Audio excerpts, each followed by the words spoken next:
Welcome back. This is the Broken Dealer Podcast. I'm your co-host, Daren Blonski, with my partner in crime, Carmine Corino, here today. We're excited. We've got a good show for you. I guess they're all good, but we're going to talk today about one of our favorites out there. I guess we're going to talk with one of our favorites out there, Coach Joe, who is both our personal coach, our business coach, has worked with both of us for a long time and actually introduced us. So we're looking forward to hearing more about his profession, what he does, how he helps advisors. But most importantly, we're really going to dig into the details of, do you know if you're ready to go? And how do you know when you're ready to go? And what are the things you need to be thinking about? One thing that Coach Joe really helps you do is keep your mind straight, keep what's happening between your two ears in line as you're making these big decisions. So without that, Joe, welcome. Without further ado, Joe, welcome to the podcast. Thanks for joining us. We appreciate your support and coaching over all these years, and we're excited to talk with you here today. Guys, it's my pleasure, and I think we're going to have a really, really powerful conversation. I love optimism, Joe. Love it, love it, love it. So, Joe, you've been coaching advisors for over 30 years. You've been helping me personally. I think we're on year number 8 or going on year number 8. For someone who doesn't know your background, can you share how you got started in this space and how you've evolved to become one of the most well-known business coach out there for advisors? Okay, so last thing first is I'm not the most well-known, and that's by design. We'll cover that in a second. So how I got here. Day one was February 15th, 1994. I had resigned from the Tony Robbins organization. I was covering Lower Manhattan. I was in his, we'll call it business sales department, not the infomercial side, which is what everybody thinks. And my wife was 8 months pregnant with her first child. At the time, there was no coaching, no consulting. It was basically very much like a wholesaler would be. I walked, and this is when you can walk all the skyscrapers and buildings you wanted to Lower Manhattan. There was no security back then. And I would cold walk branches, brokerage houses, many of which are not even around anymore. EF Hutton, for example, Prudential Beach, so on and so forth. And what we sold, we had 2 major programs we sold. We sold a personal development program, and then we sold a sales program called Power to Influence. Power to Influence was what we really, really sold the most of. And all it did is really teach advisors how to really be influencers, sell, not in the Instagram world, but how to really influence other human beings. So we did that for 2 years. And that's all we had. So after you came to that program, I quote unquote nothing left to sell you. It was straight commission. You pay your own expenses. And so after doing that for a couple of years, I was doing a lot of unpaid consulting. And I said, I think I make a business out of this. And back then, there's no coaching, anything like that. So, my superiors at Robbins said, and this was not Tony directly, more middle management, hey, you can't do that. That's not what we do. And so, no. And that was on a Wednesday. On a Friday, I resigned. And Monday, which was the 15th, I went back out there and, got on the same train to the same to what was then the World Trade Center. And went back to my clients and the people that I knew in the brokerage houses. And these were like stockbroker days. And basically, I had the irresistible offer. Give me an hour of your time. Give me your 3 biggest problems. I'm going to give you a blank invoice at the end of that hour. Put whatever amount you want in there, cash or check only. And that's how I started my business. Interesting. So you think about it. What did I know about being a successful stockbroker / advisor? Not much, almost nothing. But here's what I had. I had a deep-seated belief that I can pull it off. I knew that I can add value to people. And, fast forward now, 31 years and whatever months it is now, right? Here we are today. And, my whole thing is relationships, long-term. I don't like to use the word programs very much. That's why I'm not the most well-known. To be the most well-known, you have to be the biggest, and I want to be the best. And that's a big difference. I misspoke. I meant the best, not the biggest. It's okay. So Daren and I started this podcast from the. I'm sorry, Daren, go ahead. Well, I was just going to say, I was struck by, I'm always curious, like, what was the break point? What was the linchpin? I think all of us in our lives, whether it's advisor or stay-at-home mom, like there's these linchpins in life that push us over the edge of decision. And it was interesting to me that you said the phrase, "You can't do that." Mm-hmm. And that phrase, "You can't do that," I have to imagine, and I know for myself, being in a brokerage world when I was there, so often you're told you can't do that. And you look at the logic behind, well, why can't I? Like, it's good for the client, it's better for the client.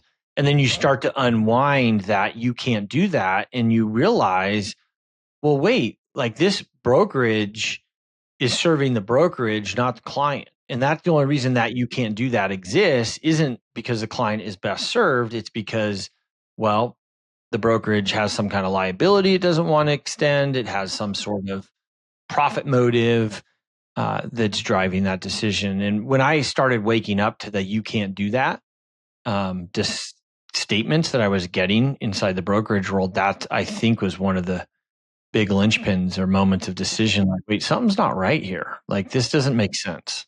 Yeah, agreed. So there's two pieces to unpack there. So the final piece on my story was, so their exit remarks to me was, remember, you can't use Tony Robbins and his name anymore. And who is Joe Lukacs? And so that was like you talk about, what my inspiration was. It was pain. Like, I couldn't fail because they were predicting my failure. And so I couldn't let that happen, right? So my driver is a lot more negative than a lot of people think. It's not a fear of failure in the concepts of it kind of debilitates me. It's the reason why I do a lot of things I do, because I can't fail. I want to unpack that now into, Daren, what you said about the wirehouse world, right? And I want to be very specific about publicly traded wirehouse, because this is something I've had for decades. I told my wirehouse clients, I said, let's look at kind of how this game is played, all right? So who's ultimately responsible for what? I said, so let's see who our stakeholders are. It's the shareholders first, if you're publicly traded. Then it's the C-suite. Then it's going to be middle management, then local management, then your clients, you're last. They will sacrifice you at any given time to make sure this is not interrupted. So when you start thinking about the inherent conflicts in there, right? And that's why I always tell my clients, lucky I don't have that much wirehouse work anymore. But I used to tell my clients when they had a compliance scenario or a complaint, I said, never allow your firm to represent you because they don't have your interest at heart. Mm-hmm. They will settle things, and I've seen this in my career. They'll settle something without the advisor's input at all, and they don't care whether it marks up the U5 or they don't care. Okay, they're going to do what they need to do. So that's why you're always going to have that. If you will, you're always going to have that scenario with the bigger firms, especially if they're publicly traded. Like what's the marching order of leadership? Share price, profits. It's an inherent conflict. Right. Good I've been point. reading this book called Inner Excellence. Have you guys read it? No. It's really good, by the way. And I think chapter 7, he talks about what's the main point, right? And I think how often in life, like Coach Joe, you're right. Like let's be clear so we're not unclear here. And that is that let's see where the loyalty exists, right? And it's the shareholders, the C-suite, the middle management, the clients, then the advisor. And I'm often struck by when I talk with other advisors, how loyal they are to these huge brokerages when they're sacrificial lambs just waiting to be sacrificed. Mm-hmm. Yep. But a lot of firms do an incredible job of dispensing the Kool-Aid, right? And like, oh, this is such a great place to be. And like, you are literally just a number to these people, and they will cut you off at the knees in a heartbeat. And even people that your managers that you're buddies with, they will chop your knees off to save their own career too. Don't ever fool yourself. Fine if you want to operate in that delusion, but that's truth. I have a quick story. I just thought of it when we were talking. So again, we're not going to get into names, but actually Daren's up your way, a little bit in the Bay Area. So I worked with this guy for many years, an advisor. And so he's really good, ethical, honest. I would give him my family money. That's how good Andy is. And his father-in-law was a branch manager. So hear me out. So politically, there was issues with father-in-law, so they wanted to move him out. So as anybody can imagine, if a firm wants you out, they can find a compliance reason to get you out. It's not that heavy of a lift for them to find something or a series of little things that they can make into a big thing. And so literally on a Friday morning, Andy shows up and father-in-law is walking, finds him in the lobby with a box. Like, what's going on? I was relieved. So Andy takes the elevator up to his office, and waiting there is a security guard. And Andy's left to leave. No reason for Andy to leave other than that he was related through marriage to the branch manager, but they found something, right? And literally, and we got to think about it, this is a Friday now. We have no interviews. We got nothing. Our license isn't even transferring anywhere because there's nowhere to transfer. Right? We didn't, it's just like we got totally slammed right on a Friday. So they had a good 2 weeks to work over the book, right? Before, and then obviously if you're on the street, are you going to get the best deal? Can you do a bunch of due diligence? No, you got to literally find who's going to take you. So you end up going to another wirehouse on a crappy deal, quite frankly, because fire drill, right? It probably took him 10 years to rebuild his business from that scenario, right? And if you were to ask him today, he would tell you it was all trumped up and just political at the end of the day, right? So point being is that, and look, I think a lot of guys, gals in a wirehouse are ethical, honest, good people. So this is not an indictment on any of that at all. The human beings, right? They just don't know anything. They just don't know any better. I put it that way, right? And also, there's some people that really shouldn't own a business. And then we got to understand that too, right? There's a certain type of psychology that doesn't lend itself to be entrepreneurial. And you got to recognize now, is that the best culture to be in? That's a different conversation, right? But, there are advisors who should never run their own business. And I meet them and that's my advice. I say, look, man, you're really good at what you do. You would you suck as an entrepreneur. You would, because you're too certainty driven and it's not something you want to do. So, let's just you're probably better or maybe find the best environment in that kind of universe to operate in, right? But going off your own may not be your best move. Over the years, you've helped over 100 advisors exit out of these constrained environments and go independent. What are the consistent signs you've seen that tell you that an advisor is ready to go independent, even if they don't even realize it? Great question. So it's about 154, not that we're counting, but I do count. Okay. Sorry. So it's all right. So Joe, do you have tick marks on your whiteboard in front of you where you're like, no, there's some things there's some things I do. I used to keep track of how many coaching sessions I did, but when we got to 80,000, I don't think it mattered anymore. So I kind of stopped that. So I kind of got off, it was like pilots, and this is my weirdness, right? So I was thinking pilots talk about how many hours they have, right? So I was like, well, I'm going to keep track how many sessions I do. And I started this from day one. And after after 25 years, which is now 31 years, I said, I don't think it really matters that much anymore. So let's just stop that. But I always kept track of clients that I helped move, right? Leave one environment to another environment. Always and I'm not a recruiter. I don't get paid for that. In fact, I don't accept any kind of splits or economics or anything because I always want to be in my client's corner. I think that's super important. So back to the question about drivers. It's extremely rare an advisor is going to wake up in a constrained environment and say, oh, you know what? I think I'm going to do something different today. I think I'm going to go find this other environment. It's not that. It's normally a slow burn over quarters or years where it's like the frog in the pot. It's more about, another thing I can't do, another no, another you can't do that. And then they get into lack of control over who their assistant is, what compliance will allow them to do. And it's literally this just kind of boil point where they get the thresholds. Now, how I look at it from a coaching perspective, say, look, hey, we've been talking about the same thing now for basically 2 months, 2 quarters, whatever it is. You are now in what I call a chronic condition, which is this is the way it is. And you have to, and it's very binary. Accept the way it is or leave where it is. You can't change what it is. You're not empowered. That's what most advisors do is, I'll talk to my management, I'll talk to leadership. Somehow they think, okay, I'll lobby. And sometimes, if you have the numbers and the political juice, You can maybe get some short-term things kind of smoothed over, but eventually you're gonna hit the other. There'll be the other wall, and quite frankly, as we know in middle management, whether it's branch, complex, region, that's always a revolving door of different people, different types, right? That always moves around. So you can have a great scenario now relative, and then the person in the chair changes, and now it's not a good environment anymore, right? And that happens. We saw this in 08, 09 when wirehouse firms were like profit, scarce. They cut all the coaching programs, all the training programs. Everybody had to double up on assistants. Like there was a real, letting of resources back then, right?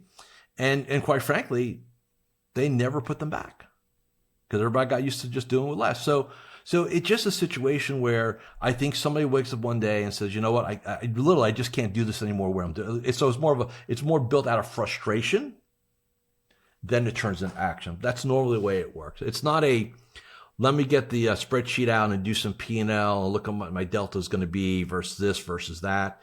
It doesn't happen. The initial driver is pain. Then they go into their due diligence. Oh, let me see what's out there. A lot of times they don't believe that's true because it can't be like that because it's been this way for 15, 20 years. They now know it's real, contrast. And so now it becomes a combination of moving away from the old and moving towards the new, right? But this window here, if we're doing this on the video, this is the uncertainty zone. You think it's going to work, but there's no guarantee and you're not sure. And for some advisors who are very certainty driven, they need to stay in that wirehouse or W-2 environment because they'll never forge this river mentally or emotionally. And we got to recognize that. That's all. It's interesting, Joe, you said a couple things, and going back to what we were talking about a little bit earlier, you said, the firm can always find a reason, right? And that's one thing I preach over and over to people. Like, I don't care who you are, like the firm has something on you if it wants it. And if they choose to use it against you, you're up a creek. And I think one of the big mistakes I see advisors make, and I saw one recently do this, where I think most advisors struggle with hubris, right? Like they're just overconfident, think that they rule because they're used to like being communicated that way about money with their clients and all that, and it builds.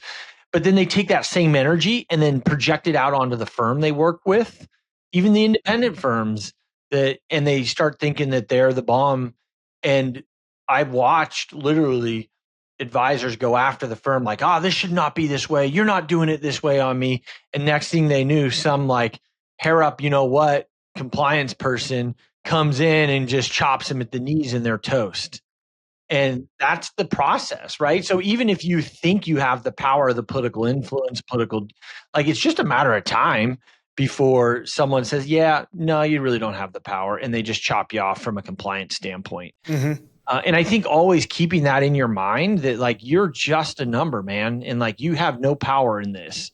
And you have to either keep your head low and stay or get out. I mean, that's kind of the way I look at it. When I realized it was like, this is how the game's played. I'm not playing this game. This is not my game. Yeah.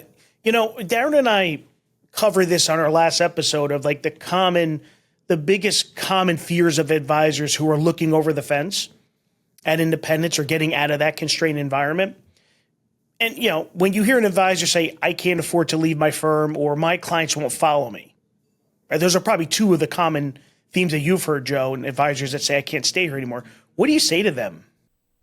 I don't say anything. I ask them a very important question. Why do you believe that? Because at the end of the day, it's a belief system, and I need to understand their system, right? So, hey, I don't think my clients are going to follow me. Well, why do you believe that? And, and normally, fear, false evidence appearing real. When we kind of start breaking it down, it's nonsensical. There is no real reason, right? From that perspective. And it's really just kind of and that's why you get back to certainty, uncertainty, right? All entrepreneurs have a high degree. We are comfortable being uncomfortable with high levels of uncertainty, right? That's the entrepreneurial game. I don't care what business you're in. That is the game. For a lot of advisors, they're certainty driven, more certainty driven than they think. And this is how it kind of manifests itself, right? So, that's why they'll sit there and say, oh, I can't leave, or like to call, well, I don't want to worry about ordering paper clips or turning on the lights or stuff like that. And those are all nonsensical, right? They just are, right? If you do your research, you realize there's so many different models and iterations out there of how somebody can, I call it jump the fence, right? In essence, that, that's a story you're telling yourself to stay in the situation you're in, and therefore you can victimize yourself because, see, it's not my fault. The firm won't let me. Management won't let me. I'm just a victim. I'm doing the best I can in not a great situation. That's the story, right? That's why I always ask why, because then I want to know. Then I can find out how deep seated that thing is. And look, I mean, I've had clients literally tell me I'm leaving, and it's a true story. And in fact, Carm, you've got the person on, affiliated with you now, where he told me like on, I think it was, I don't know, like October 15th, I gotta get out of here. And by Thanksgiving, he was out. In fact, he told me after he left, oh, by the way, I'm leaving. I'm going to do this. I said, oh, bury the lead, right? So there's some people, they just, and he's a great entrepreneur, totally accepts uncertainty. So that works. Other people, it could take several quarters, even years for it to slow boil, but everybody gets that threshold moment, right? Where you got to either put up or shut up, right? Bottom line. Can you share a story, Joe? No names, obviously, but an advisor who felt trapped in one of these constrained environments, whether it's the wirehouse, the insurance channel, or the bank channel, they made the leap, and now they have a totally different, more importantly, different life. We know they'll have a different business, but can you tell a story of a real impact that it's had on an advisor's life and business? Well, my best story is you, my friend Carmine. But since you're here, we can't use you, so we'll figure somebody. So we'll take somebody else, right? Sorry. Wait a sec. That might be interesting to hear it from Joe's perspective. Sure. Because Carmine tells his story. We've heard that. Yeah. We promised not to use names, so here we are, right? Yeah. So you're putting me on the chopping block. All right, Joe, let's hear it. Again, we'll just use one name, his name, right? So look, I go back to very much the slow boil, right? So I think Harms was more of a slow boil type thing when he and I first hooked up, referred by another advisor in his firm at the time. It was like, hey, things are good. And he was good at what he did, right? But he always felt there was a constraint, but more of a, not the constraint. He really looked at it as a conflict. So what happened was it went from a constraint concept to a conflict concept, right? Which is different, right? Conflict. Okay. That's a real thing. Constraint, it's something you deal with, right? You can deal with that. Conflict is totally different. It's a whole other level, right? In the mind. So I remember when, he and I were talking about this, and then he went to Africa on safari. And I remember, I think you were still in Newark Airport at the time. You called me as soon as you landed and said, hey, just want to let you know I made a decision. And I just can't operate in this conflicted environment anymore. I have to make a change. Right. So if you think about it, whatever he did out in the bush, right, doing what he does in Africa, he went through a series of iterations to get to a point where he questioned his beliefs. Why? What's the worst case scenario? This is the way most people do it, by the way. And that's why I was asked, look, what's the worst case scenario? And like, it would be this. I said, could we survive that? Yeah, it wouldn't be pretty, but we can survive it. Yes. Okay. Because that's the one thing I always ask. Now, in my moves, and again, I'm not a recruiter, I would expect anywhere from 75 to 95% move, right? That's the way I look at things. If we're really, really good, it's 90 plus. But I always say, what's our break-even number? Like, how much could we afford to lose and be lateral? Right? You got to understand the downside, right? So in Carm's scenario, when he kind of did his economic modeling, we could afford to lose. We could, right? And still be okay. Like, in other words, we may go lateral for a couple of years as we kind of build a new world out, but then we go bigger, bolder. And I think that's what a lot of advisors don't understand. That when you look at your career, whether you look at it from a standpoint of a career or a business, it doesn't matter. Growth is not like this. It's not just this pure line that just goes that there's like this, I would call maxing the model out. Then you got to change the model. For some people, it's hiring, changing. For some people, it's also changing environments, right? So I've maxed out my capabilities. in this scenario, now what? Well, you got to change. And in your case, Carmine, one of the things you realized for you to really accomplish what was possible, you needed to get out of the environment you're in and go into a new environment. That was your crux, right? That was that was the piece right there, right? And then look what you've done, subsequent to that. I've only had 2 people in my entire life, and again, this is about 154, who have ever left a constrained environment and gone back to a constrained environment. And this was like, I would say, and this happened within a span of 6 months. It was about 15 years ago. They left the wire. They went independent with one of the largest, if not the largest IBD out there. Mm-hmm. And after 2 years, they went back to a different wire. Why? Why would somebody do that? There was a common thread. It was called divorce. And they were offered back then. I want you guys to think about it today. This is 15 years ago. They were both offered in excess of 3x to come back. Wow. Okay. Why? Now, why? First of all, these are all 7-figure guys. Why would a firm offer somebody that? They wanted the story. We're so good that even independent guys come join us, right? That's the narrative they wanted. The truth of the matter is I talked to both of them. They're both personal clients at the time. I said, you know what you're doing, right? He goes, yeah, I'm selling my soul to the devil for 7 years. I get it. But they're also going to give me money, which allows me, because of my divorce, allow me to replenish my capital, By the way, fast forward, after 7 years over, they're both independent again. Okay. So why, Joe, why 7 years? I'm just curious. Now it's 9. Forgivable loan, man. That was the term. That's right. Yeah. That was a setup arm, huh? The lawyer never asked a question he doesn't know the answer to. That's right. Yeah. And look, there's no free lunch in this game. I think a lot of people, a lot of advisors say, oh, they're paying me money. Hey, man, that's coming out of your P&L, not their P&L eventually. That's just the way it works, right? So, but those are the only 2, and they all have that one common thread, which they were going through a very expensive divorce. And basically it was a recapitalization scenario for them. Bottom line, right? I mean, I got it. I was begrudgingly supported it. I understood. And like I said, it was they were there. They like I said, hey, I'm going to be sentenced for the next 7 years.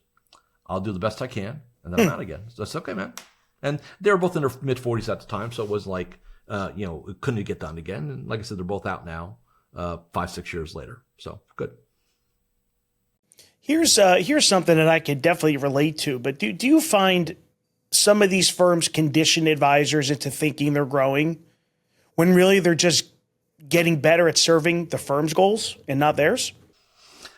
I think there's a couple of iterations to that, right? So number one is most firms operate under the, no such thing as no such thing as too small sometimes. What's interesting is some firms will actually put you in the penalty box if their accounts are too small, and you won't get full payout on it. So look, there's always going to be 2 things that I'll use the word manipulate. They can always manipulate the payout grid to create behavioral patterns, right? That's one thing they can do. The second thing they can do, and this will affect more of the people that are significance driven, they can kind of play around with, are you a President's Club person, a chairman person, a VP, and then they have the deferred comp gig over here, right? So if you think about it, there's like 3 levers a firm has to kind of manipulate or influence behavior in an advisor. It's going to be grid, it's going to be clubs, right? And then it's going to be deferred comp, right? So those 3 things are the recipe that firms will use to kind of instill certain behavioral patterns in their advisor. And for those who acquiesce, they're quote unquote rewarded. For those that don't acquiesce, you're in the penalty. It's very simple, right? So pain pleasure principle, right? I know guys, one in particular, that hung out at a firm, primarily because he was put on a pedestal. He spoke at the conferences.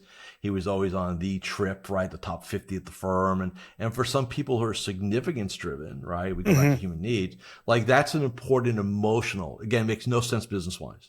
So don't try to filter through logic. It doesn't work that way, but it meets their emotional needs for significance. And you'll be surprised how many advisors will stay with a firm, even though logically and intellectually they know it's not their best scenario, but they have this and they get that and they get a that a boy or that a girl and they get the trips and the for comp, the title, and they use that as a justification not to change, right? It's got nothing to do with math or logic. It's just meeting emotional needs.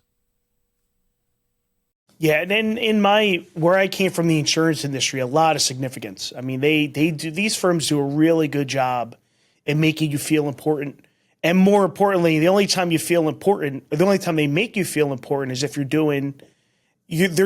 doing work for them to hit their goals, not yours. You're doing their bidding. Well, yes. In a perfect scenario, the goals are in line, and sometimes they are, but not everything, right? From that perspective. So, like I said, it's not. I'm not here to indict guys or gals or wirehouse or advisor of wirehouse. I mean, if you're happy there and you want to kind of do your jam, be the best advisor you can, and you're okay with more of that kind of job W-2 think, right? Then you're probably, could there be maybe a better culture? That's a different conversation, right? But like I said, not everybody's destined to run their own shop. And I think whether it's totally on their own or, in an affiliation structure, right?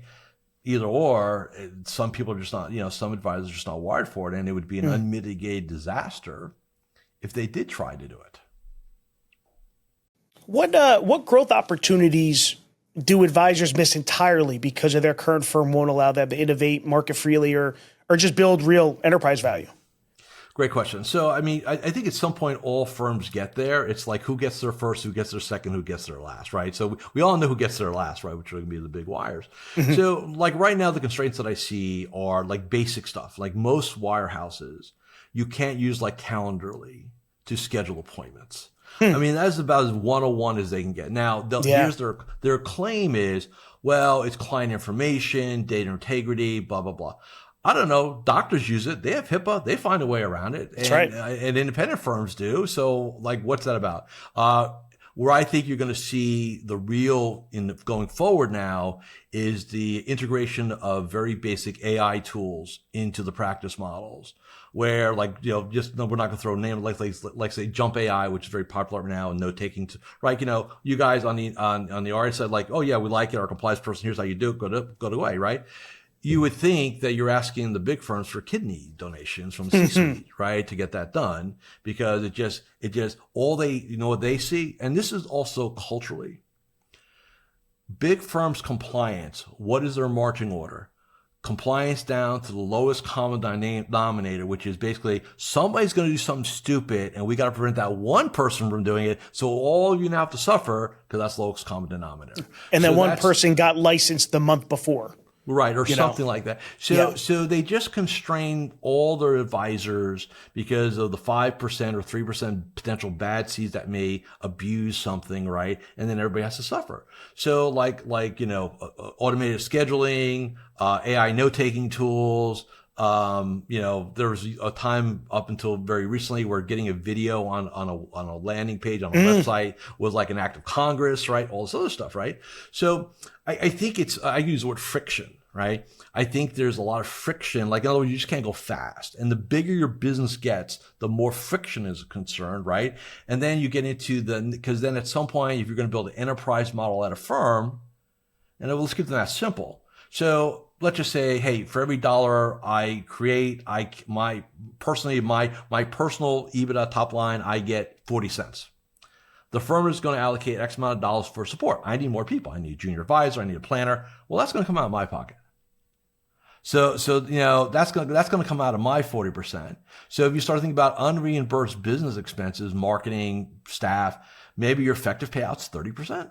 35% pre-tax, right? It gets skinny real quick, right? You start thinking about it. So that's where, like, if you're just going to be like a solo advisor, you want to make a couple $100,000 a year, have a couple hundred households, not care about clubs or any of that stuff. And hey, I just want to come in, do my jam, go home, be with the kids, whatever. Great. Nothing wrong with that. Could you do it in the wirehouse? Yeah, you can. Could you do it outside the wirehouse in other organizations? Yeah, you can do that there too, right? So it doesn't mean you have to start your own thing. You just have to understand that, there's no free lunch, that there's a give. If you want that level of certainty that, you're going to operate in that environment, right, for that certainty. That's the bottom line. So I think that's where, a lot of advisors, when you got to be honest with yourself And like you guys have heard me talk about the three identities, right? The advisor, the zone, the entrepreneur, right? Like if you know you're dominant as an advisor identity, then you probably shouldn't try to manifest or seek entrepreneurship. It probably is not going to work real well. Mm.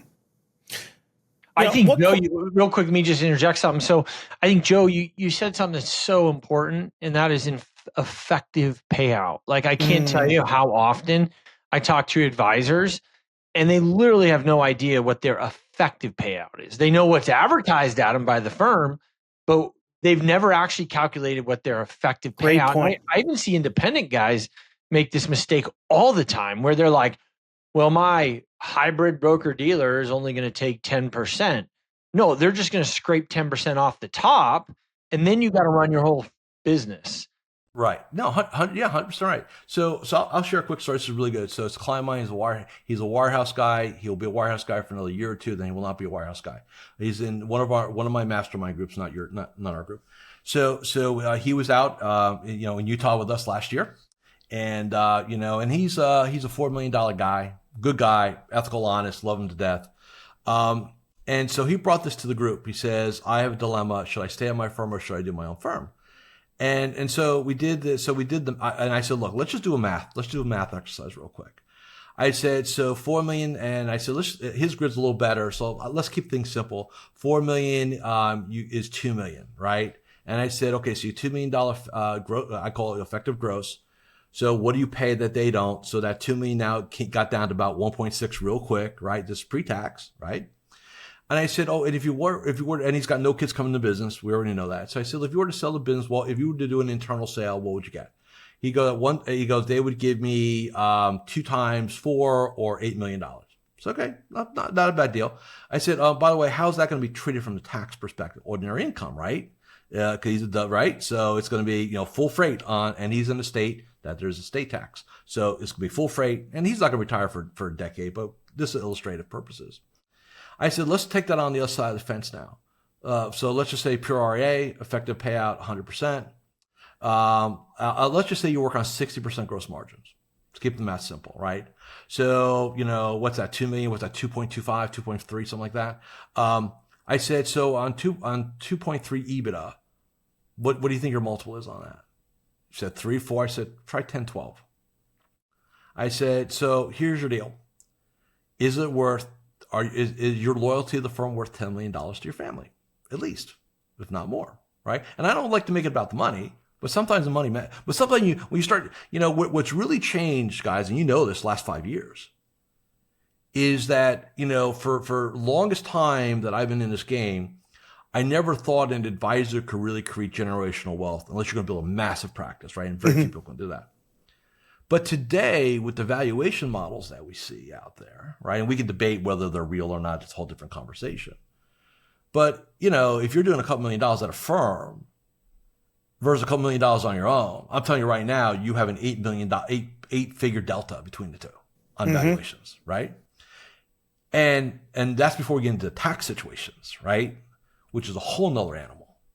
So, I mean, if some of you wirehouse guys and gals think you're really sophisticated, with finances, just look in the mirror first and really take a look at your own story and look at what your own math looks like and ask yourself, is my loyalty to this firm worth 8 figures to my family over the next couple generations, right? Because that's really the value prop right there, right? Yeah. In terms of economics, right? And I know there's more that goes into just the math, but the math matters now, because the math's compelling in some cases. Yeah, good point.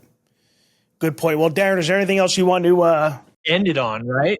I think that's what it really comes down to. It's pretty amazing that you can literally increase your family net wealth exponentially by simply a small decision to change firms and create your own firm or join one that allows you to retain equity. I think I don't think a lot of advisors actually have figured that math out. And no, because I think a lot of them are afraid to. I think because I've never seen a deal not math out. I just haven't. It just, even And we take haircuts on what percentage of the book comes, stuff like that.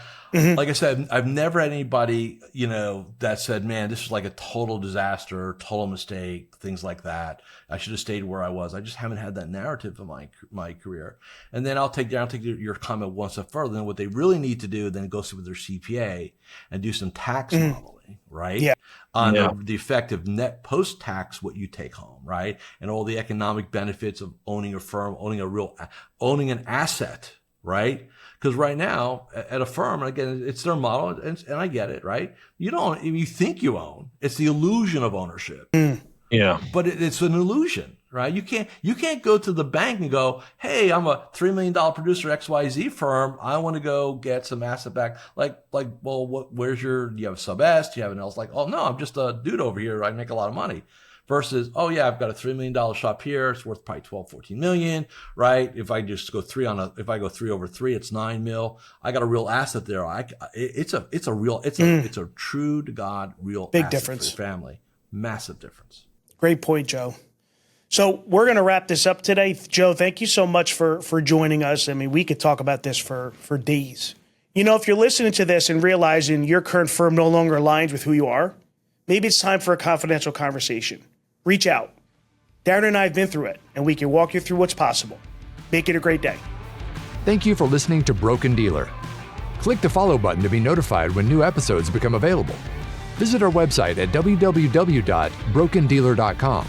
The information covered and posted represents the views and opinions of the guest and does not necessarily represent the views or opinions of Carmine Corino and Daren Blonski. The content has been made available for informational and educational purposes only. The content is not intended to be a substitute for professional investing advice. Always seek the advice of your financial advisor or other qualified financial service provider with any questions you may have regarding your investment planning. Fermata Advisors, LLC, DBA Sonoma Wealth Advisors, LLC, and Cornerstone Planning Group are both independent registered investment advisors and are non-affiliated entities. The opinions expressed by Daren Blonski and Carmine Corino on this show are their own and do not reflect the opinions of Sonoma Wealth Advisors, LLC, and Cornerstone Planning Group. All statements and opinions expressed are based upon information considered reliable, although it should not be relied upon as such. Any statements or opinions are subject to change without notice.